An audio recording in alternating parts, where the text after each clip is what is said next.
2.1 different ways of taking food. खाना खाने के, खाना अपने शरीर के अंदर लेने के क्या क्या तरीके हैं उनके बारे में। The mode of taking food into the body varies in different organisms. जितने भी लिविंग ऑर्गेनिजम्स हैं वो खाना किस तरह खाते हैं वह वेरी करता है अलग अलग ऑर्गेनिज्म में। Bees and humming birds suck the nectar of plants, infants of human and many other animals feed on mother's milk. अगर मधुमक्खी या फिर हमिंग बर्ड की बात करें तो वे फूल का नेक्टर चूसते हैं, नेक्टर पराग को कहते हैं। तो बीज और हमिंग बर्ड फ्लावर का नेक्टर सक करते हैं। अगर आदमी के बच्चों की बात करें या फिर और भी जानवर के बच्चे माँ के दूध पे डिपेंड होते हैं। Snakes like python swallow the animals they prey upon. अगर सांपों की बात करें, जैसे कि सांप में एक सांप का नाम है पाइथन, वह जिन जानवरों का शिकार करता है उन्हें पूरा ही पूरा निगल जाता है।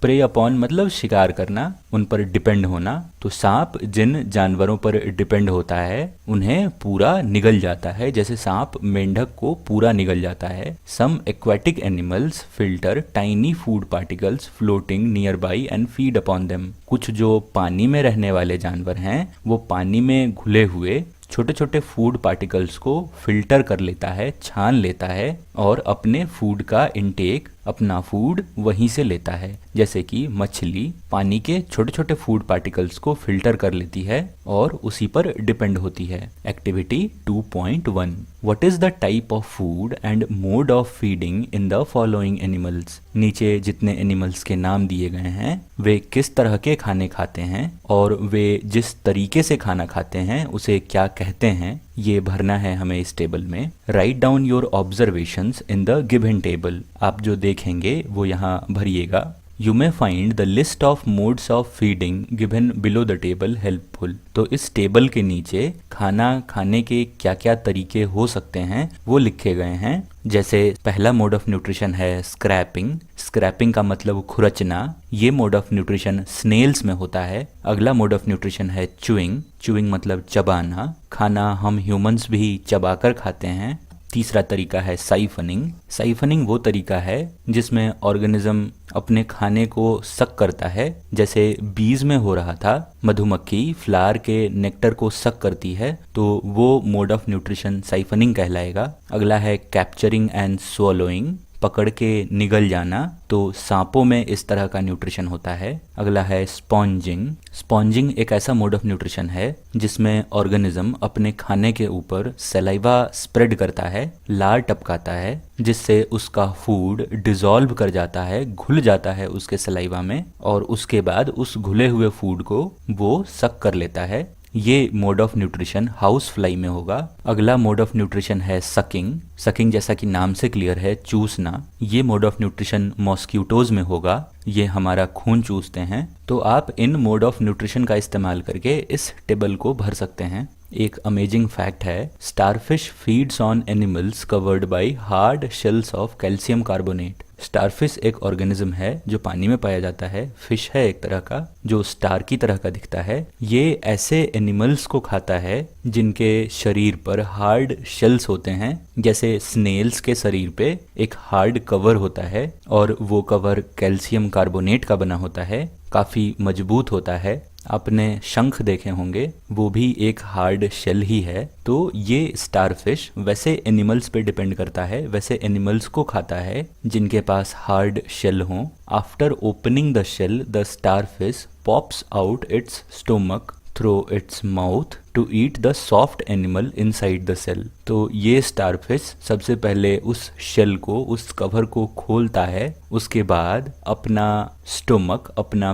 पेट अपने मुंह से बाहर निकालता है। फिर उसके बाद जो एनिमल उस शेल की कवरिंग के अंदर था उसे खाता है। The stomach then goes back into the body and the food is slowly digested. जब स्टारफिश खाना खा लेता है उसके बाद स्टारफिश का स्टोमक वापस से उसके शरीर में चला जाता है। तो ये स्टारफिश के बारे में था। आइए हम सेक्शन 2.2 देखते हैं, डाइजेशन इन ह्यूमंस। हम ह्यूमंस में खाना किस तरह पचता है उसके बारे में। We take in food through the mouth, digest and utilise it. हम मुंह से खाना खाते हैं, उसे पचाते हैं और उसका इस्तेमाल करते हैं। The unused parts of the food are defecated. खाने का वह हिस्सा जो इस्तेमाल नहीं होता है वह शरीर से बाहर निकाल दिया जाता है। डिफिकेट का मतलब होता है शौच करना, तो हमारे खाने का वो हिस्सा जो इस्तेमाल नहीं हो सका, यूटिलाइज नहीं हो सका, उसे शरीर बाहर निकाल देता है। Have you ever wondered what happens to the food inside the body? क्या आपने कभी सोचा है कि जो खाना हमारे शरीर के अंदर जाता है उसके साथ क्या होता है? The food passes through a continuous canal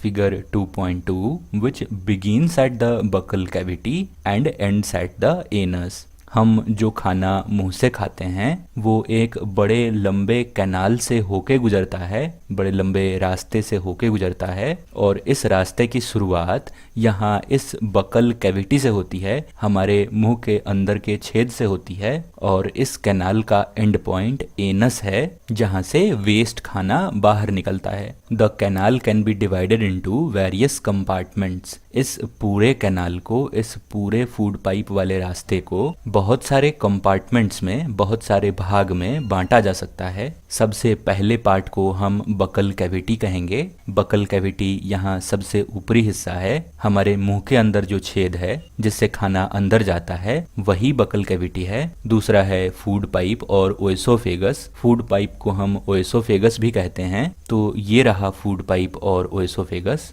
तीसरा है स्टोमक। स्टोमक हमारा पेट, स्टोमक यहाँ है। चौथा है स्मॉल इंटेस्टाइन जिसे हम छोटी आंत कहते हैं, तो ये जो विरली स्ट्रक्चर है, घुमावदार स्ट्रक्चर है, ये पूरा स्मॉल इंटेस्टाइन है। अगला है लार्ज इंटेस्टाइन जिसे हम बड़ी आंत कहते हैं, तो यहाँ से ये शुरू होकर ये रेक्टेंगुलर टाइप की चीज पूरा लार्ज इंटेस्टाइन है, जिसके एंड पे ये एनस है। लार्ज इंटेस्टाइन एंड करता है रेक्टम में। लार्ज इंटेस्टाइन का जो आखिरी हिस्सा है उसे रेक्टम कहते हैं, और रेक्टम के आगे एनस होता है। Is it not a very long path? तो खाने के इस पूरे रास्ते को देखने के बाद क्या आपको नहीं लगता कि ये रास्ता बहुत बड़ा है? These parts together form the alimentary canal, digestive tract. इन सभी पार्ट्स को एक साथ मिलाकर एलिमेंट्री कैनाल कहा जाता है, या फिर इसे डाइजेस्टिव ट्रैक्ट कहते हैं। ट्रैक्ट मतलब रास्ता, वह रास्ता जिसमें खाने को पचाया जाता है वह हमारा एलिमेंट्री कैनाल है। The food components gradually get digested as food travels through various compartments. खाना जब शरीर के अंदर जाने के बाद अलग अलग कंपार्टमेंट से गुजरता है, सबसे पहले स्टमक में, उसके बाद इस रास्ते से होते हुए स्मॉल इंटेस्टाइन में, फिर लार्ज इंटेस्टाइन में। तो इन रास्तों में धीरे धीरे हमारा खाना पचता जाता है, डाइजेस्ट होता जाता है। The inner walls of the stomach and small intestine and various glands associated with the canal such as salivary gland and the liver and the pancreas secrete digestive juices। हमारे small intestine और large intestine के अंदर का wall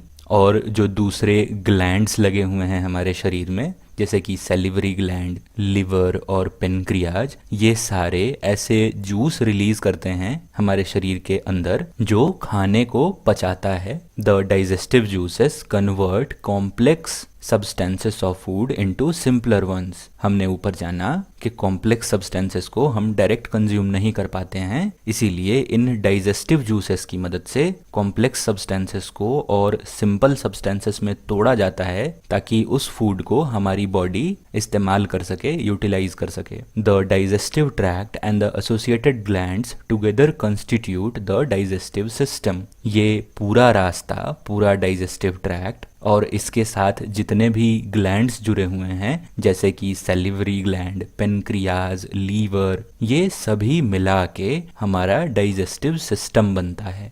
now let us know what happens to the food in different parts of the digestive tract. आइए अब जानते हैं कि इस पूरे रास्ते में किन किन हिस्सों में क्या क्या काम होता है, क्या क्या प्रोसेस परफॉर्म होता है फूड के ऊपर, किन किन पार्ट्स में, अब वो जानेंगे। The mouth and buccal cavity, हमारा मुंह और उसके साथ जो छेद लगा हुआ है जिसे बकल कैविटी कहते हैं, उसमें क्या होता है फूड के साथ, उसके बारे में। The food is taken into the body through the mouth. हम खाना सबसे पहले अपने मुंह में डालते हैं। The process of taking food into the body is called ingestion. खाना मुंह में डालने के प्रोसेस को इंजेशन कहा जाता है।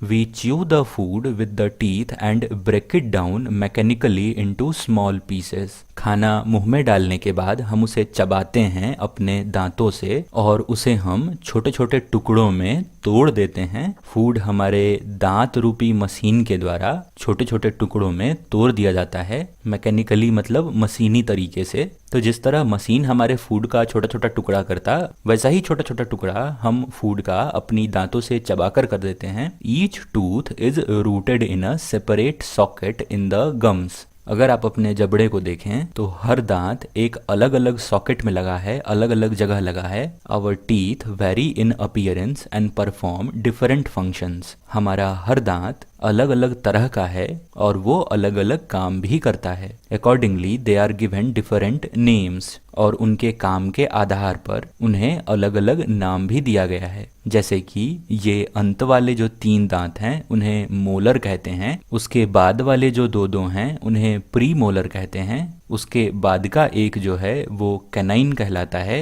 और आगे के जो 4 दांत हैं वो इंसिजर्स कहलाते हैं। तो इस तरह से कुछ दांतों का अरेंजमेंट है हमारे माउथ के अंदर। आइए हम एक्टिविटी 2.2 को देखते हैं। Wash your hands, look into the mirror and count your teeth. अपने हाथों को धोकर आईने में देखकर अपनी दांत गिनिए। Use your index finger to feel the teeth. अपने इंडेक्स फिंगर का इस्तेमाल करके अपनी दांत को महसूस करिए छूकर। How many kinds of teeth could you find. तो कितने तरीके के दांत आप ढूंढ पा रहे हैं, खोज पा रहे हैं। Take a piece of an apple और ब्रेड एंड ईट इट। एक रोटी का या एक सेब का टुकड़ा लीजिए और उसे खाइए। Which teeth do you use for biting and cutting. तो किस दांत को आप इस्तेमाल करते हैं काटने के लिए। And which one for piercing and tearing. किस दांत को आप चुभोने के लिए या फाड़ने के लिए इस्तेमाल करते हैं फूड को। Also find out the ones that are used for chewing and grinding. जिन दांतों को हम पीसने या चबाने के लिए इस्तेमाल करते हैं उनके बारे में भी पता कीजिए। तो चबाने वाले हमारे ये मोलर्स हैं, पायरेसिंग के लिए कैनाइन यूज होता है, काटने के लिए ये इंसिजर्स हैं। Record your observation in table 2.2। आप जो भी महसूस कर रहे हैं उसे टेबल 2.2 में लिखिए। Our mouth has the salivary glands which secrete saliva. हमारे मुंह में सैलिवरी ग्लैंड्स होते हैं जो सलाइवा सिकरेट करते हैं, इसे ही हम लार कहते हैं। मुंह से जो पानी आता है वही सलाइवा है। Do you know the action of saliva on food. ये सलाइवा खाने के ऊपर क्या एक्शन परफॉर्म करता है, क्या काम करता है खाने के ऊपर, क्या इसके बारे में पता है आपको। Let us find out. आइए इस एक्टिविटी में पता करें। Activity 2.3। Take 2 tubes, label them A and B। 2 test tube लीजिए, एक का नाम हम A रखेंगे, दूसरे का B। In test tube A put 1 teaspoonful of boiled rice. Test tube A में 1 चम्मच उबला चावल रखेंगे। In test tube B keep 1 teaspoonful of boiled rice after chewing it for 3 to 5 minutes. दूसरे टेस्ट ट्यूब में वही उबला चावल हम 3 से 5 मिनट तक चबाकर रखेंगे। Add 3 to 4 ml of water in both the test tubes। दोनों ही टेस्ट ट्यूब में 3 से 4 ml तक पानी रखेंगे। Now pour 2 to 3 drops of iodine solution in each test tube and observe। उसके बाद दोनों ही टेस्ट ट्यूब में 2 से 3 ड्रॉप आयोडीन सॉल्यूशन का डालेंगे और ऑब्जर्व करेंगे कि क्या चेंज हो रहा है। Why is there a change in color in the test tubes। तो टेस्ट ट्यूब में रंग क्यों बदल रहा है, इसका कारण बताना है। Discuss the result with your classmates and your teacher. जो रिजल्ट आपने यहाँ देखा इसका क्या कारण है, इसके बारे में अपने दोस्तों से और अपने टीचर से डिस्कस कीजिए। The saliva breaks down the starch into sugars. तो टेस्ट ट्यूब बी में हमने बॉइल्ड राइस को चबाकर रखा था, इसमें सलाइवा प्रेजेंट है और सलाइवा स्टार्च को उनके सुगर्स में तोड़ देती है। The tongue is a fleshy muscular organ attached at the back to the floor of the buccal cavity. जीभ हमारा मांस का बना हुआ एक ऑर्गन है जो कि बकल कैविटी के सतह पर होता है, हमारे मुंह के अंदर होता है। It is free at the front end can be moved in all directions. ये आगे से फ्री होता है और हम अपने जीभ को हर दिशा में घुमा सकते हैं। Do you know the functions of the टंग? हमारे जीभ का क्या क्या काम है, क्या आप इसके बारे में जानते हैं? We use our tongue for talking. हम बात करने के लिए अपनी जीभ का इस्तेमाल करते हैं। Besides it mixes saliva with the food during chewing and helps in swallowing food. जीभ का इस्तेमाल बात करने के अलावे जीभ हम जब खाना चबा रहे होते हैं उस समय खाने के साथ सलाइवा मिक्स करने के काम भी आता है, और यही जीभ हमें खाने को निगलने में भी, स्वैलो करने में भी मदद करता है। We also taste food with our tongue. खाने का स्वाद भी हम जीभ की मदद से ही ले पाते हैं। It has taste buds that detect different tests of food. जीभ में छोटे छोटे टेस्ट बर्ड्स लगे होते हैं। इस फिगर में आपको छोटे छोटे टेस्ट बर्ड्स दिखेंगे जो जीभ के अलग अलग हिस्सों में अलग अलग तरीके से लगे होते हैं, और इन्हीं टेस्ट बर्ड्स की मदद से हम खाने के स्वाद को चख पाते हैं। We can find out the position of taste buds by the following activity. Taste buds कहाँ कहाँ लगे होते हैं इसका पता हम इस एक्टिविटी को करके लगा सकते हैं। आइए उससे पहले इस बॉक्स को देखते हैं। Sweets and tooth decay. मिठाई और हमारे दांतों का खराब होना। Normally bacteria are present in our mouth but they are not harmful to us. आमतौर पे बैक्टीरिया हमारे मुंह में मौजूद होता है लेकिन ये नुकसान नहीं पहुंचाता, हार्मफुल नहीं होता। However, if we do not clean our teeth and mouth after eating, many harmful bacteria also begin to live and grow in it. लेकिन अगर हम अपने दांत को खाने के बाद अच्छे से साफ नहीं करें तो हार्मफुल बैक्टीरिया भी हमारे मुंह के अंदर रहने और ग्रो करने लगते हैं। These bacteria break down the sugars present from the leftover food and release acids. ये हार्मफुल बैक्टीरिया दांत में फंसे हुए खानों के सुगर्स को तोड़ता है, ब्रेक डाउन करता है, जिससे हमारे दांत में एसिड रिलीज होता है। See chapter 5 to know what an acid is. Chapter 5 में हम एसिड के बारे में और पढ़ेंगे। लेकिन हार्मफुल बैक्टीरिया जब दांत में एसिड रिलीज करता है तो ये एसिड हमारे दांत को खराब करते हैं। The acids gradually damage the teeth. ये एसिड्स धीरे धीरे हमारे दांत को खराब करते जाते हैं। This is called tooth decay, और इसी को टूथ डिके कहा जाता है, दांत का खराब होना कहा जाता है। If it is not treated in time it causes severe toothache and in extreme cases results in tooth loss. अगर इस दांत के खराब होने को समय रहते ट्रीट नहीं किया गया, इसका इलाज नहीं किया गया, तो दांतों में बहुत जोर दर्द होता है, टूथ एक होता है, और कुछ कुछ बुरे कंडीशंस में दांत उखड़वाना भी पड़ता है। Chocolates, sweets, soft drinks and other sugar products are the major culprits of tooth decay. तो ये जो अच्छी अच्छी चीजें हैं, चॉकलेट्स, स्वीट्स, सॉफ्ट ड्रिंक्स या फिर जितनी मीठी चीजें हैं, ये सभी टूथ डिके का कारण है। Therefore one should clean the teeth with a brush or datun and dental floss at least twice a day. हमें अपना मुंह इसीलिए साफ रखना चाहिए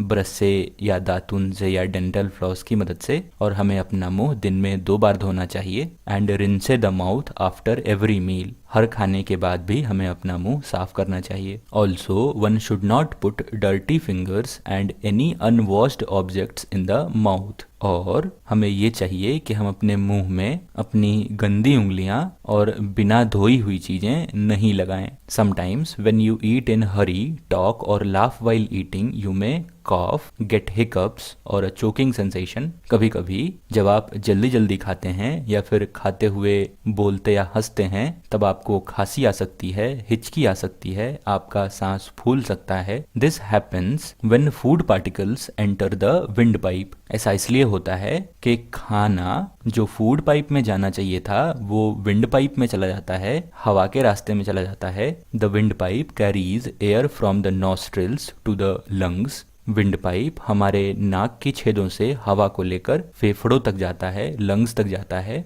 it runs adjacent to the food pipe. ये विंड पाइप फूड पाइप के बगल में होता है, but inside the throat air and food share a common passage. लेकिन गले के अंदर फूड पाइप और विंड पाइप का एक ही रास्ता होता है, दोनों एक ही पैसेज शेयर करते हैं। Then how is food prevented from entering the wind pipe. तो अब गले के अंदर जब फूड पाइप और विंड पाइप एक ही होते हैं तो क्वेश्चन है कि अब फूड को विंड पाइप में एंटर करने से कैसे रोका जाता है। During the act of swallowing, a flap like valve closes the passage of windpipe and guides the food into the food pipe. खाना निगलते वक्त एक ढक्कन की तरह का स्ट्रक्चर विंड पाइप को बंद कर देता है और फूड को फूड पाइप से लेकर जाता है। If by chance food particles enter the wind pipe we feel choked, get hiccups और कफ। अगर गलती से फूड पार्टिकल विंड पाइप में चला जाता है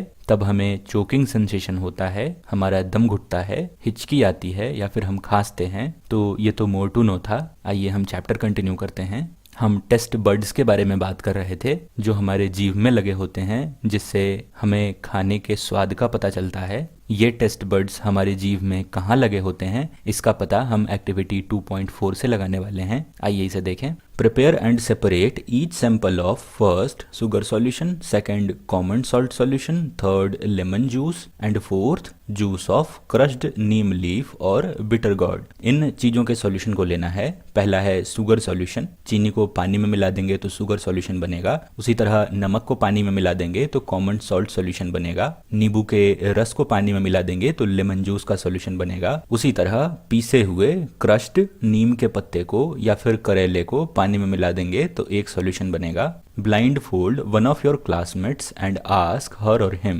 to take out the tongue and keep it in straight and flat position. अपने एक दोस्त के आंख पर पट्टी बांधकर ब्लाइंड फोल्ड करके उसे कहिए कि वह अपनी जीभ बाहर निकाल के रखे। Use a clean toothpick to put the above sample one by one on different areas of the tongue as shown in figure 2.6। तो ऊपर है हमारा फिगर 2.6। तो यहाँ जो जो रीजन्स दिखाए गए हैं ये गोले वाले, इन रीजन्स पे हमें एक टूथपिक की मदद से उन चारों सॉल्यूशन के ड्रॉप्स अपने दोस्त की जीभ पे रखनी है। Use a new toothpick for each sample. चारों सॉल्यूशन के लिए आप अलग अलग टूथपिक यूज करें। अगर आप एक ही लकड़ी यूज कर लेंगे तो टेस्ट का पता सही से नहीं लग पाएगा। Ask the classmate which area of the tongue could detect the sweet, salty, sour and bitter substances. अपने दोस्त से पूछिए कि उसके जीभ का कौन सा इलाका मीठे सब्सटेंस को, तीखे सब्सटेंस को, खट्टे और सॉल्टी सब्सटेंस को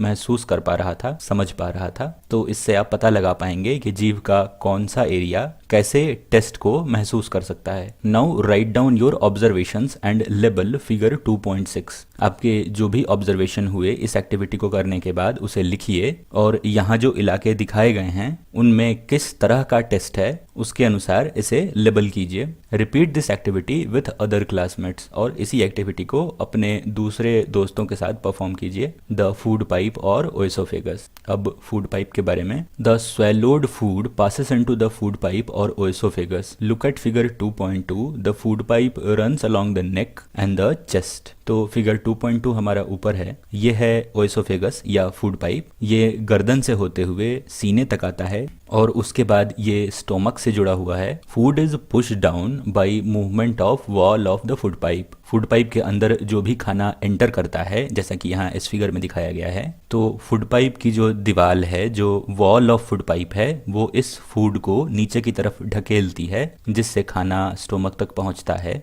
Actually, this movement takes place throughout the alimentary canal and pushes the food downwards. वास्तव में ये जो फूड पाइप में हो रहा मूवमेंट है ये पूरे ही एलिमेंट्री कैनाल में होता है। एलिमेंट्री कैनाल हमारा ये पूरा रास्ता है एनस तक। तो फूड वैसे ही वॉल के धकेलने से नीचे को आता जाता है और फाइनली एनस से बाहर निकल जाता है। At times the food is not accepted by our stomach and is vomited out. जब कभी खाना हमारा नहीं पचता है, हमारा पेट उस खाने को एक्सेप्ट नहीं करता है, उस केस में उल्टी होती है, वोमिटिंग होती है। Recall the instances when you vomited after eating and think of the reason for it. याद कीजिए जब आपको कभी उल्टी हुई हो और उसका कारण पता करने की कोशिश कीजिए। Discuss with your parents and teacher. इस बारे में अपने पेरेंट्स से और टीचर से डिस्कस कीजिए कि वोमिटिंग क्यों होती है। The stomach is a thick walled bag. Stomach एक बैग की तरह का है जिसकी दीवार मोटी है। Its shape is like a flattened J and it is the widest part of the alimentary canal. अगर आप स्टोमक के शेप को देखें तो ये एक जे की तरह का लगता है। जे को अगर फैला दिया जाए तो ये स्टोमक की तरह बन जाएगा और ये हमारे पूरे एलिमेंट्री कैनाल का सबसे चौड़ा पार्ट है, सबसे वाइडेस्ट पार्ट है। It receives the food from the food pipe at one end and opens into the small intestine at the other end. Stomach में दो सिरे होते हैं, एक सिरा जिससे फूड पाइप लगा हुआ होता है जहां से फूड एंटर करता है, और दूसरा सिरा स्मॉल इंटेस्टाइन से जुड़ा हुआ होता है और यहां से फूड स्मॉल इंटेस्टाइन में चला जाता है। The inner lining of the stomach secretes mucus, hydrochloric acid and digestive juices. Stomach के अंदर की जो दीवार है वो डाइजेस्टिव जूसेस, हाइड्रोक्लोरिक एसिड और म्यूकस सिक्रेट करती है, इसे हमारे फूड के साथ मिक्स करती है। उसके बाद ये स्मॉल इंटेस्टाइन में जाता है। The mucus protects the lining of the stomach. Hydrochloric acid dangerous है, ये हमारे स्टोमक की दीवार को खराब भी कर सकता है, इसीलिए म्यूकस सिक्रेट होता है जो कि इस हाइड्रोक्लोरिक एसिड से स्टोमक को बचाता है। The acid kills many bacteria that enter along with the food and makes the medium in the stomach acidic and helps the digestive juices to act. हमारे पेट में ये जो हाइड्रोक्लोरिक एसिड सिक्रेट होता है ये फूड के साथ आए बहुत सारे बैक्टीरिया को मार देता है और ये पूरे फूड के मीडियम को एसिडिक बनाता है। पूरा जो फूड डाइजेस्ट होने को रेडी है उसे एसिडिक बनाता है ताकि डाइजेस्टिव जूसेस इस पे काम कर सकें। The digestive juices break down the proteins into simpler substances. पेट में सिक्रेट हुए ये डाइजेस्टिव जूसेस हमारे खाने में मौजूद प्रोटीन्स को और सिंपलर सब्सटेंसेस में तोड़ते हैं और छोटे छोटे सब्सटेंसेस में तोड़ते हैं जिनको आसानी से डाइजेस्ट किया जा सके। अगला है the small intestine. The small intestine is highly coiled and about 7.5 metres long. Small intestine की फिगर अगर आप देखेंगे तो यह है हमारा स्मॉल इंटेस्टाइन जो घुमावदार स्ट्रक्चर है और इसकी लंबाई 7.5 मीटर्स होती है। It receives secretion from liver and the pancreas. इस स्मॉल इंटेस्टाइन में कुछ डाइजेस्टिव जूसेस लिवर और पेनक्रियाज से भी आते हैं। आप देखेंगे पेनक्रियाज यहाँ लगा है और लिवर हमारा कुछ यहाँ है, तो कुछ जूसेस इन लिवर और पेनक्रियाज से स्मॉल इंटेस्टाइन में आते हैं फूड को डाइजेस्ट करने के लिए। Besides its wall also secrete juices. Liver और पेनक्रियाज के जूसेस के अलावा स्मॉल इंटेस्टाइन का वॉल भी बहुत सारे जूसेस सिक्रेट करता है जिससे खाने को पचाया जा सके। The liver is a reddish brown gland situated in the upper part of the abdomen on the right side. Liver हमारा रेडिश ब्राउन कलर का होता है और यह हमारे पेट के ऊपरी हिस्से में लगा होता है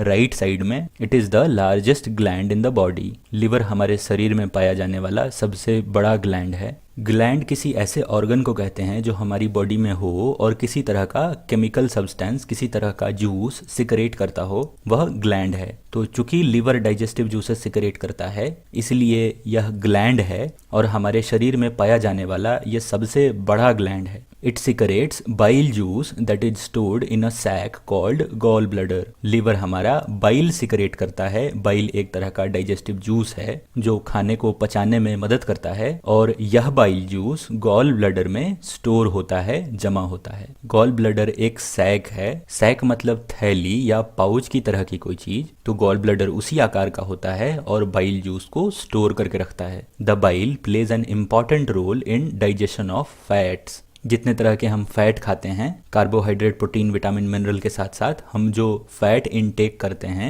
उस फैट को डाइजेस्ट करने का काम ये बाइल जूस करता है। The pancreas is a large cream coloured gland located just below the stomach. हमारे स्टोमक के जस्ट नीचे पेनक्रियाज होता है, ये क्रीम कलर का होता है। The pancreatic juice acts on carbohydrates, fats and proteins and changes them into simpler forms। Pancreas जो जूस सिक्रेट करता है उसे पेनक्रियाटिक जूस कहेंगे और यह जूस कार्बोहाइड्रेट, फैट और प्रोटीन्स को तोड़ने का काम करता है, उन्हें और सिंपलर फॉर्म्स में, आसान फॉर्म्स में, छोटे छोटे फॉर्म्स में तोड़ता है ताकि वे डाइजेस्ट हो सकें। यहाँ एक कहानी है इस बॉक्स में। एक आदमी थे जिनका नाम एलेक्स सेंट मार्टिन था, जिन्हें एक बार शॉटगन से यहाँ गोली लग गई थी और यहाँ उनके चेस्ट में एक होल हो गया था। जिससे उनके अंदर के ऑर्गन्स दिखाई दे रहे थे। और एक डॉक्टर जिनका नाम विलियम बेमोंट था, उन्होंने इस चीज को ऑब्जर्व किया और स्टोमक के बारे में और भी चीजें पता की कि फूड का डाइजेशन किस तरह होता है। आइए हम आगे देखें।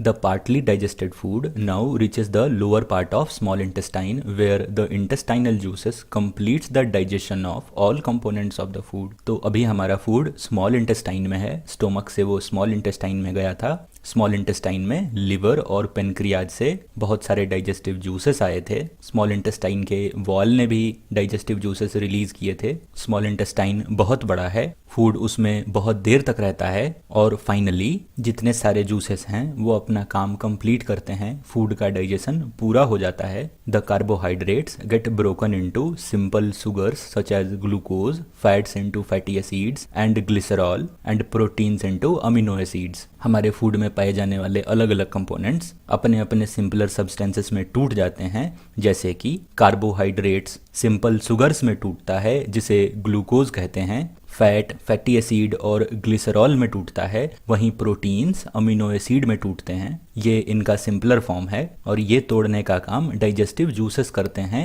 और ये प्रोसेस कंप्लीट स्मॉल इंटेस्टाइन में होता है। Absorption in the small intestine. अब जब फूड डाइजेस्ट हो गया तो वो किस तरह एब्जॉर्ब होता है स्मॉल इंटेस्टाइन में ताकि उसे यूटिलाइज किया जा सके, अब इसके बारे में देखेंगे। The digested food can now pass into the blood vessels in the wall of the intestine. This process is called absorption. पचा हुआ खाना, डाइजेस्टेड फूड, अब हमारे ब्लड वेसल्स में जाने के लिए तैयार होता है और जब ये खाना स्मॉल इंटेस्टाइन से ब्लड वेसल्स में एंटर करता है, इसी प्रोसेस को हम एब्जॉर्प्शन कहते हैं। The inner walls of the small intestine have thousands of finger like outgrowths, these are called villi, singular villus. हमारे स्मॉल इंटेस्टाइन के आखिरी हिस्से में बहुत सारे उंगली की तरह के फिंगर लाइक प्रोजेक्शंस होते हैं, बाहर की तरफ निकले होते हैं। ये डाइजेस्टेड फूड को एब्जॉर्ब करने का काम करते हैं और इन फिंगर लाइक प्रोजेक्शंस को हम विली कहते हैं। ये विली प्लूरल है, इसका सिंगुलर विलस होता है, एक विली को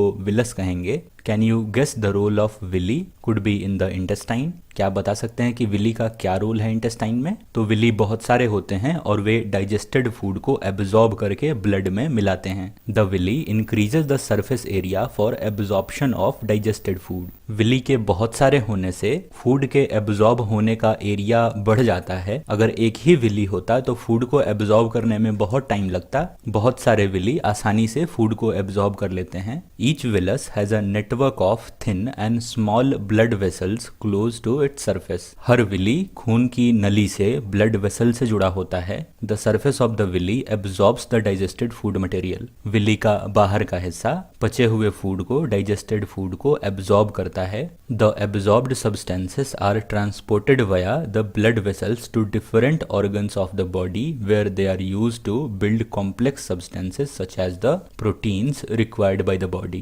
This is called assimilation. Villi के द्वारा ब्लड वेसल्स में एब्जॉर्ब्ड फूड हमारे शरीर के अलग अलग ऑर्गन्स तक पहुंचता है और वहां वे सिंपलर सब्सटेंसेस मिलके कॉम्प्लेक्स सब्सटेंसेस भी बनाते हैं। जैसे कि अगर किसी ऑर्गन को प्रोटीन चाहिए तो प्रोटीन वहां बनता है सिंपलर सब्सटेंसेस के हेल्प से और इस प्रोसेस को एसिमिलेशन कहते हैं। एसिमिलेशन का मतलब अपनाना, ऑर्गन के द्वारा फूड को अपनाया जाता है, यूटिलाइज किया जाता है। In the cells glucose break down with the help of oxygen into carbon dioxide and water and energy is released. हमारा कार्बोहाइड्रेट जो ग्लूकोज में टूटा था वो सेल्स में पहुंचने के बाद ऑक्सीजन की मदद से और टूटता है और वो कार्बन डाइऑक्साइड और वाटर रिलीज करता है और साथ में हमें एनर्जी मिलती है। The food that remains undigested and unabsorbed enters into the large intestine. Small intestine में बचा हुआ फूड जो डाइजेस्ट नहीं हो सका या एब्जॉर्ब नहीं हो सका वो लार्ज इंटेस्टाइन में चला जाता है।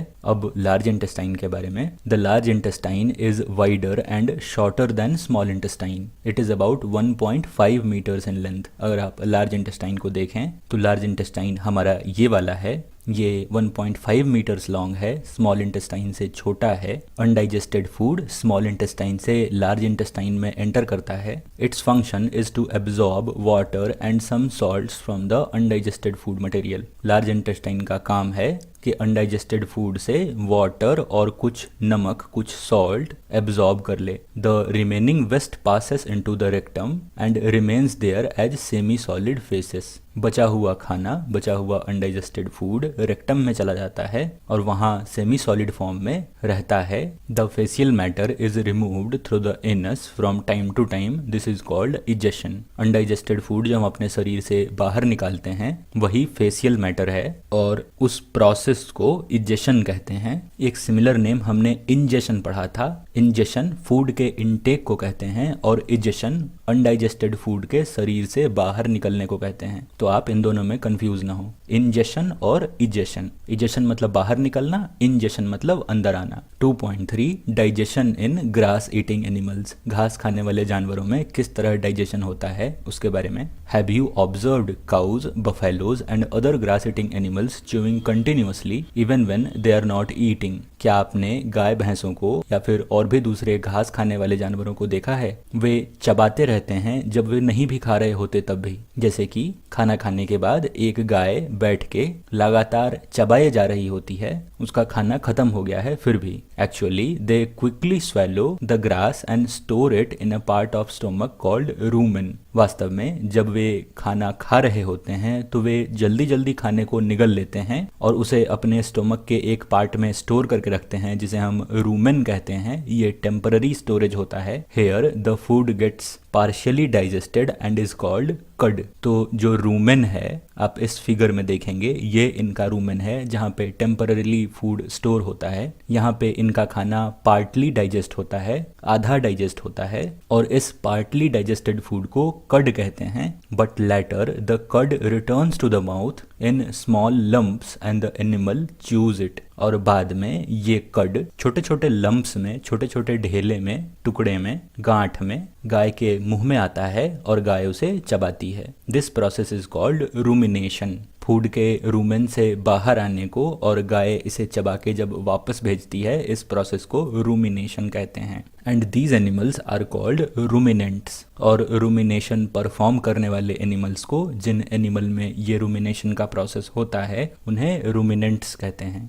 The grass is rich in cellulose and a type of carbohydrate. Grass में बहुत सारा सेल्यूलोज पाया जाता है जो कि एक तरह का कार्बोहाइड्रेट है। इन ruminants like cattle, deer etc. bacteria present in rumen helps in digestion of cellulose। जितने भी ruminants हैं उन सभी के rumen में बैक्टीरिया प्रेजेंट होता है जो कि ग्रास को डाइजेस्ट करने में उनकी हेल्प करता है। Many animals including humans cannot digest cellulose। बहुत सारे जानवर, हम ह्यूमंस भी, ग्रास में पाए जाने वाले सेल्यूलोज को डाइजेस्ट नहीं कर सकते, इसीलिए हम घास नहीं खाते हैं। Animals like horses, rabbit, etc. have a large sac-like structure called caecum between the oesophagus and small intestine। कुछ और जानवर जो घास खाते हैं जैसे कि घोड़े या फिर खरगोश, इनमें भी एक सैक की तरह का, थैली की तरह का एक स्ट्रक्चर होता है जिसे कैकम कहते हैं। ये स्ट्रक्चर ओइसोफेगस, फूड पाइप और स्मॉल इंटेस्टाइन के बीच में लगा होता है।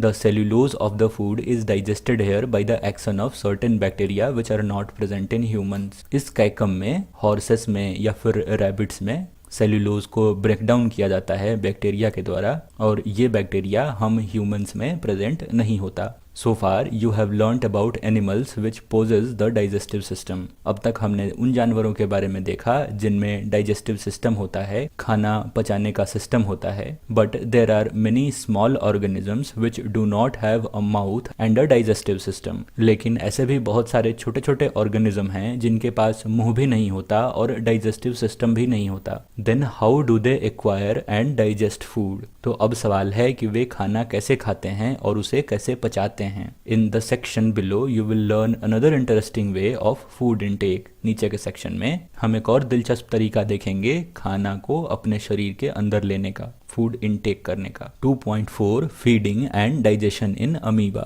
अमीबा फूड कैसे लेता है और उसे कैसे डाइजेस्ट करता है उसके बारे में। Amoeba is a microscopic single celled organism found in pond water. Amoeba एक माइक्रोस्कोपिक, एक ही सेल से बना हुआ ऑर्गेनिज्म है। इसे हम माइक्रोस्कोप से ही देख सकते हैं और ये एक सेल से बना ऑर्गेनिज्म है, यूनिसेलुलर है और ये तालाब में पाया जाता है। Amoeba has a cell membrane rounded dense nucleus and many small bubble like vacuoles in its cytoplasm. Amoeba के पास एक सेल मेम्ब्रेन होता है, ये बाहर की कवरिंग ब्लैक वाली, राउंडेड डेंस न्यूक्लियस एक गोलाकार और बहुत घना न्यूक्लियस होता है, और बुलबुले की तरह किसी खाली चीज होती है जिसे फूड वॉक्यूल्स कहते हैं, और ये पूरा येलो पोर्शन साइटोप्लाज्म है जिससे अमीबा की बॉडी बनी है। Amoeba constantly changes its shape and position. Amoeba लगातार अपने शरीर का आकार और अपना पोजीशन बदलता रहता है। It pushes out one or more finger like projections called pseudopodia. ये उंगली की तरह की एक चीज बाहर निकालता है जिसे